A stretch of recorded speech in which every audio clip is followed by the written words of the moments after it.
कैसे हो? హాయ్ పిల్లలు, మీ అందరూ ఎలా ఉన్నారు? क्या सब ठीक हो ना?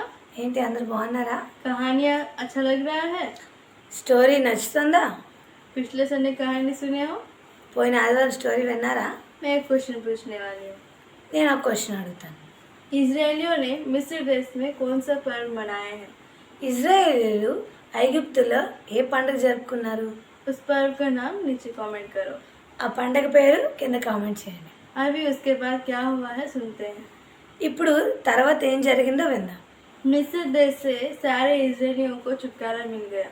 ఐగుప్తు నుండి ఇజ్రాయేల్ అందరికీ విడుదల దొరికింది. देखो बड़ा भीड़, చూడండి ఎంతో పెద్ద సమూహం.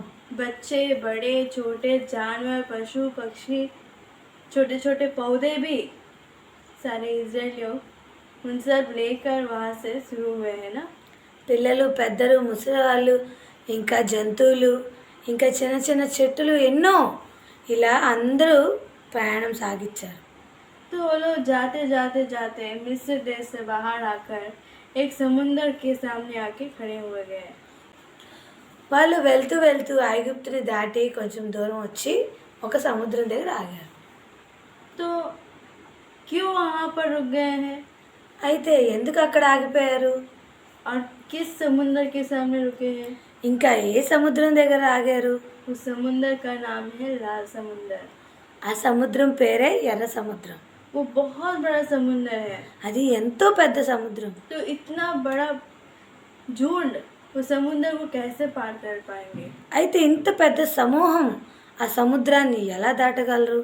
इसीलिए वो लोग उसके सामने खड़े हुए हैं అందుకనే వాళ్ళు దాని ముందర నిలబడ్డారు. और वो लोग परमेश्वर को पूछ रहे हैं। ఇంకా వాళ్ళు దేవుణ్ణి అడుగుతూ ఉన్నారు. तो वो लोग वैसे उधर थे, అయితే వాళ్ళు అలా అక్కడ ఉండగా पीछे रथों का आवाज़ सुनाई दे रहा है। వెనకాల రథాల సౌండ్లు వినిపిస్తూ ఉన్నాయి. बहुत दूर से बहुत बड़ा सा रथों की झुंड उनकी तरफ आ रहा है। ఎంతో దూరం నుండి ఎంతోమంది రథాలతో వస్తూ ఉన్నారు. तो ये लोग पीछे घूम के देखा है। వాళ్ళు వెనక్కి తిరిగి చూశారు. देखने से वहाँ पर धूल उड़ रहा है। చూస్తుండగా అక్కడ దుమ్ము ఎగురుతూ ఉంది. सच में वो बड़ा झुंड है। నిజంగానే అది ఎంతో పెద్ద సమూహం. वैसे देखते देखते ही थोड़ा ही देर में वो लोग और थोड़ा नज़दीक आ गया। అలా చూస్తూ ఉండగానే కొంతసేపట్లోనే వాళ్ళు ఇంకా దగ్గరగా వచ్చారు. अभी अच्छे से दिखाई भी दे रहा है वो लोग। ఇప్పుడు ఇంకా బాగా కనిపిస్తూ ఉన్నారు వాళ్ళు. वो लोग कौन है मालूम है? వాళ్ళు ఎవరో తెలుసా? मिस्र देश की राजा और उनके सैनिक लोग।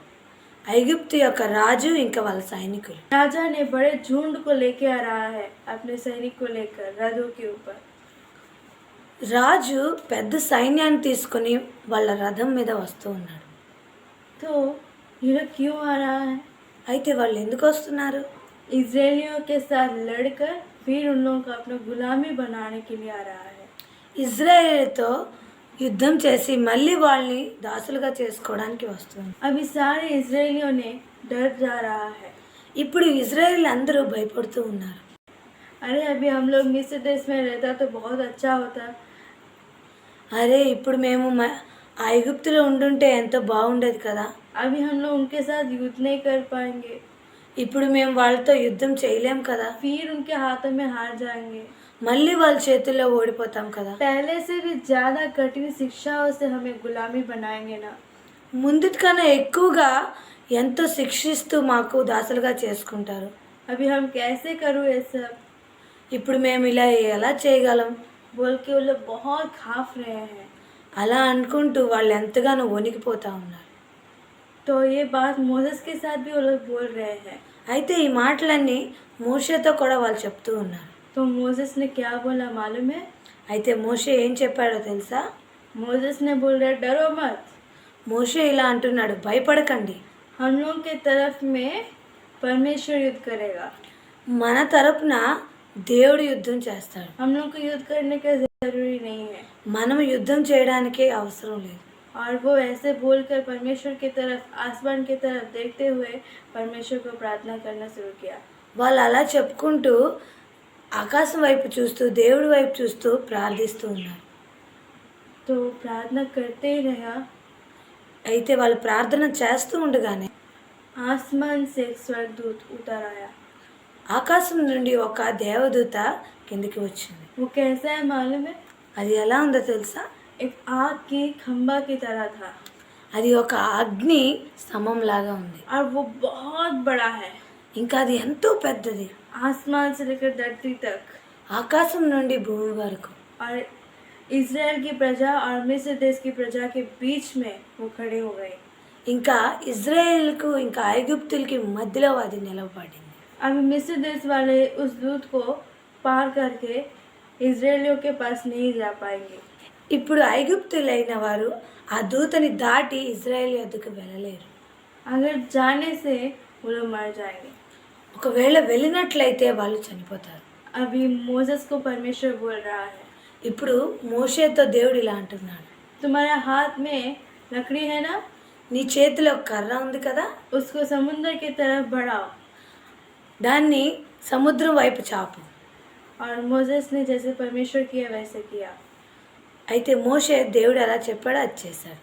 जैसे मोसेस ने अपनी लकड़ी को समुद्र की तरफ बढ़ाया है, ఎప్పుడైతే మోషే తన కర్రను సముద్రం వైపు చాపాడో वैसे ही तुरंत ही వెంటనే वो समुद्र दो भाग होकर बीच में रास्ता बना दिया।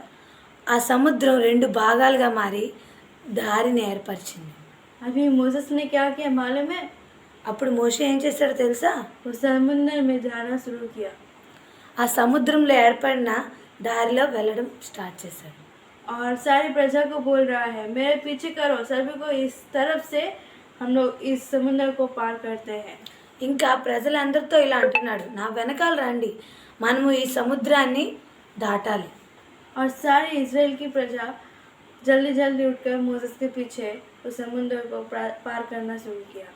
ఇప్పుడు ఇజ్రాయెల్ ప్రజలందరూ ఆ సముద్రాన్ని దాటడానికి బయలుదేరారు.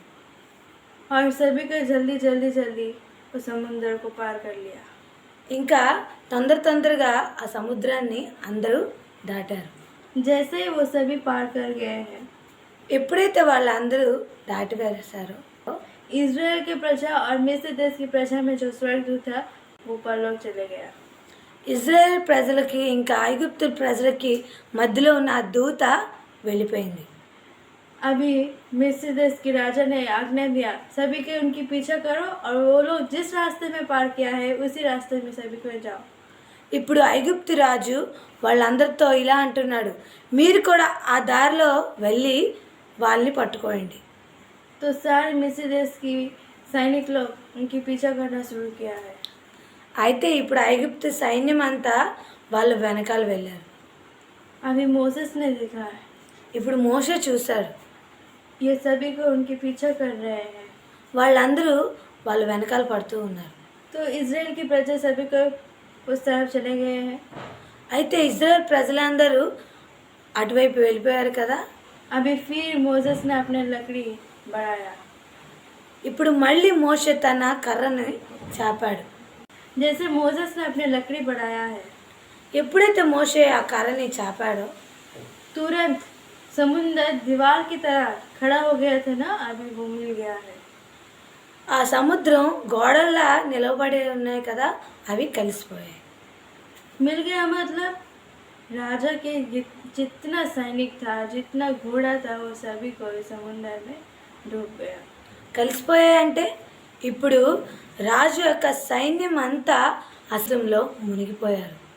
देख रहे हो परमेश्वर की कार्य कितना महान है। చూస్తున్నారా దేవుని కార్యం ఎంత గొప్పదో.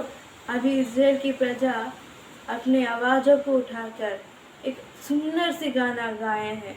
ఇప్పుడు ఇజ్రాయేల్ ప్రజలైన వారు తన స్వరాన్ని ఎత్తి ఎంతో మధురమైన పాటని పాడుతూ ఉన్నారు.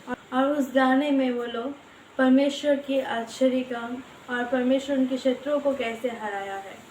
వాళ్ళు ఆ పాటలో దేవుని యొక్క ఆశ్చర్య కార్యాలు ఇంకా ఆ శత్రువుల్ని ఎలా ఓడించారో और परमेश्वर उन लोगों को उस समुद्र में रास्ता बनाकर कैसे बाहर लाया है। ఇంకా దేవుడు వాళ్ళందరినీ ఆ సముద్రంలో దారి పొడుగున ఎలా తెచ్చాడో ये सब उस गाने में वो लोग गाकर परमेश्वर की धन्यवाद किया। ఇవన్నీ వాళ్ళ ఆ పాటలో వర్ణిస్తూ దేవుని స్తుతిస్తూ ఉన్నారు. तो क्या आप सबको परमेश्वर की स्तुति करने वाला कोई एक गाना मालूम है? అయితే మీ అందరికి కూడా దేవుని స్తుతించేలాగా ఒక పాట తెలుసా? जब भी हमारे जीवन में ऐसे कुछ परिस्थिति आने से, ఎప్పుడైనా మన జీవితాల్లో ఇలాంటి ఒక పరిస్థితులు ఎదురైతే मतलब ये कार्य हमारे जीवन में होना बहुत असंभव है बल्कि जब ही हम सोचने से, అంటే ఇలాంటి కార్యాలు మన జీవితంలో అవ్వడం ఎంతో అసాధ్యమని మనకు అనిపిస్తే उस समय पर मोसेस ने परमेश्वर की तरफ घूमकर कैसे प्रार्थना कर रहा है, ఆ సమయంలో మోషే ఎలా అయితే దేవుని వైపు తిరిగి ప్రార్థిస్తూ ఉన్నాడో हम भी वैसे असंभव के समय पर परमेश्वर की तरफ देख के प्रार्थना करने से మనం కూడా అలాంటి అసాధ్యమైన సమయాల్లో దేవుని వైపు తిరిగి ప్రార్థించేస్తే वो कार्य हमारे जीवन में परमेश्वर ही संभव कर पाएंगे। ఆ కార్యాన్ని దేవుడే మన జీవితాల్లో సుసాధ్యంగా మారుస్తాడు.